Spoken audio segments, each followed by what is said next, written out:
Hi friends, welcome to my channel. ಇಲ್ಲಿ ನೀವು ಶುಂಠಿಯನ್ನು ನೋಡ್ತಾ ಇದ್ದೀರಾ. ಶುಂಠಿ ಸ್ವಲ್ಪ ಹೆಚ್ಚೇ ಇತ್ತು, ಹಾಗಾಗಿ ಇವಾಗ ಮಳೆಗಾಲ ಹಾಳಾಗುತ್ತೆ ಅಂದ್ಬಿಟ್ಟು ಇದರ ಪೇಸ್ಟನ್ನು ರೆಡಿ ಮಾಡಿಕೊಂಡು ಇಟ್ಕೊಳ್ಬೇಕು ಅಂದ್ಬಿಟ್ಟು ನಾನು ಶುಂಠಿಯ ಪೇಸ್ಟನ್ನು ಮಾಡ್ಕೊಳ್ತಾ ಇದ್ದೆ. ಹಾಗೆ ಈ ವಿಡಿಯೋನ ನಿಮ್ಮ ಜೊತೆ ಶೇರ್ ಮಾಡಿಕೊಂಡ್ರೆ ನಿಮಗೂ ಕೂಡ ಹೆಲ್ಪ್ ಆಗುತ್ತೆ ಅಂದ್ಬಿಟ್ಟು ಶೇರ್ ಮಾಡ್ಕೊಳ್ತಾ ಇದ್ದೀನಿ. ಇದನ್ನು ಚೆನ್ನಾಗಿ ವಾಶ್ ಮಾಡಿಕೊಂಡು ನಾನು ಸಿಪ್ಪೆಯನ್ನು ತೆಗೆದು ಇಟ್ಕೊಂಡಿದ್ದೀನಿ. ಹಾಗೆ ಇದನ್ನು ಚಿಕ್ಕ ಚಿಕ್ಕ ಹೋಳುಗಳಾಗಿ ಕಟ್ ಮಾಡ್ಕೊಂಡಿದ್ದೀನಿ. ಇದನ್ನು ಮಿಕ್ಸಿ ಜಾರ್ಗೆ ಹಾಕಿ ನಾವು ಇದರ ಜೊತೆಗೆ ಸ್ವಲ್ಪ ಉಪ್ಪನ್ನು ಹಾಕಿ ಪೇಸ್ಟ್ ರೆಡಿ ಮಾಡ್ಕೊಳ್ಳೋಣ. ಇದನ್ನು ನಾವು ಒಂದು ಏರ್ ಟೈಟ್ ಡಬ್ಬಿಗೆ ಹಾಕಿ ಫ್ರೀಝರಲ್ಲಿ, ಅಂದರೆ ಐಸ್ ರೆಡಿ ಆಗುತ್ತೆ ಅಲ್ವಾ, ಆ ಪ್ಲೇಸಲ್ಲಿ ನಾವು ಇಟ್ಕೊಂಡ್ರೆ ಇದನ್ನು 1 ವರ್ಷದವರೆಗೆ ನಾವು ಯೂಸ್ ಮಾಡ್ಬೋದು, ಹಾಳಾಗೋದಿಲ್ಲ.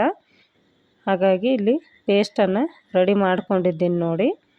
ನಿಮಗೆ ಏನಾದರೂ ಜಾಬ್ ಮಾಡ್ತೀರಾ ಅಥವಾ ತುಂಬ ಬ್ಯುಸಿ ಇರ್ತೀರಾ ಅಂದರೆ ಮಾತ್ರ ಈ ಥರ ಪ್ರೊಸೀಜರ್ಗಳನ್ನು ಉಪಯೋಗಿಸಿ. ಯಾಕೆ ಅಂತಂದರೆ ನಾವು ಎಷ್ಟು ಫ್ರೆಶ್ ಆಗಿ ಅಡುಗೆಯನ್ನು ಮಾಡ್ತೀವೋ ಅಷ್ಟೇ ನಮಗೆ ಟೇಸ್ಟ್ ಕೂಡ ಆಗುತ್ತೆ ಅಂತ ಹೇಳೋದಕ್ಕೆ ಇಷ್ಟಪಡ್ತೀನಿ. ಇಲ್ಲಿ ಶುಂಠಿ ಪೇಸ್ಟ್ ರೆಡಿಯಾಗಿದೆ. ಹಾಗೆ ಬೆಳ್ಳುಳ್ಳಿ ಕೂಡ ಪೇಸ್ಟನ್ನು ರೆಡಿ ಮಾಡ್ಕೊಳ್ತಾ ಇದ್ದೀನಿ. ಅದಕ್ಕೂ ಕೂಡ ಉಪ್ಪನ್ನು ಮಾತ್ರ ಸೇರಿಸ್ಕೊಂಡಿದ್ದೀನಿ ನಾನು, ಮತ್ತು ಬೇರೆ ಏನೂ ಹಾಕ್ಕೊಂಡಿಲ್ಲ. ಇದನ್ನು ಕೂಡ ಪೇಸ್ಟ್ ರೆಡಿಯಾಗಿದೆ. ಇವೆರಡು ಪೇಸ್ಟ್ಗಳು ನಾವು ಒಂದು ಏರ್ ಟೈಟ್ ಡಬ್ಬಿಗೆ ಹಾಕಿ ಫ್ರೀಝರಲ್ಲಿ ಇಟ್ಕೊಂಡ್ರೆ ಸಾಕು, 1 ವರ್ಷದ ತನಕ ನಾವು ಯೂಸ್ ಮಾಡಬಹುದು. ಹಾಗೆ ಶುಂಠಿ ಬೆಳ್ಳುಳ್ಳಿ ಪೇಸ್ಟ್ ಕೂಡ ನೀವು ಜಾಸ್ತಿ ಬಳಸ್ತೀರಾ ಅಂತಂದರೆ ಈ ಥರ ಮಿಕ್ಸ್ ಮಾಡ್ಕೊಳ್ಬಹುದು. ಬೆಳ್ಳುಳ್ಳಿ ಪೇಸ್ಟ್ 60%, ಹಾಗೆ ಶುಂಠಿ ಪೇಸ್ಟ್ 40% ಇರಬೇಕು. ಇವೆರಡನ್ನು ಕೂಡ ಮಿಕ್ಸ್ ಮಾಡಿ ಈ ಥರ ಇದನ್ನು ಕೂಡ ಒಂದು ಏರ್ ಟೈಟ್ ಡಬ್ಬಿಗೆ ಹಾಕಿ ಫ್ರೀಝರಲ್ಲಿ ಇಟ್ಕೊಂಡ್ರೆ ಇದು ಕೂಡ ನೀವು 1 ವರ್ಷದ ತನಕ ಯೂಸ್ ಮಾಡ್ಬೋದು. ನೀವು ಒಂದು 3 ತಿಂಗಳು ಅಥವಾ 4 ತಿಂಗಳು ಯೂಸ್ ಮಾಡೋ ಥರ ಪೇಸ್ಟನ್ನು ರೆಡಿ ಮಾಡ್ಕೊಳ್ಳಿ.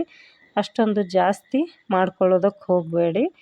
ಅವಶ್ಯಕತೆ ಇದ್ದರೆ ಮಾತ್ರ ನೀವು ಆ ಥರ ಮಾಡ್ಕೊಳ್ಳೋದಕ್ಕೆ ಹೋಗಿ ಅಂತ ಹೇಳೋದಕ್ಕೆ ಇಷ್ಟಪಡ್ತೀನಿ.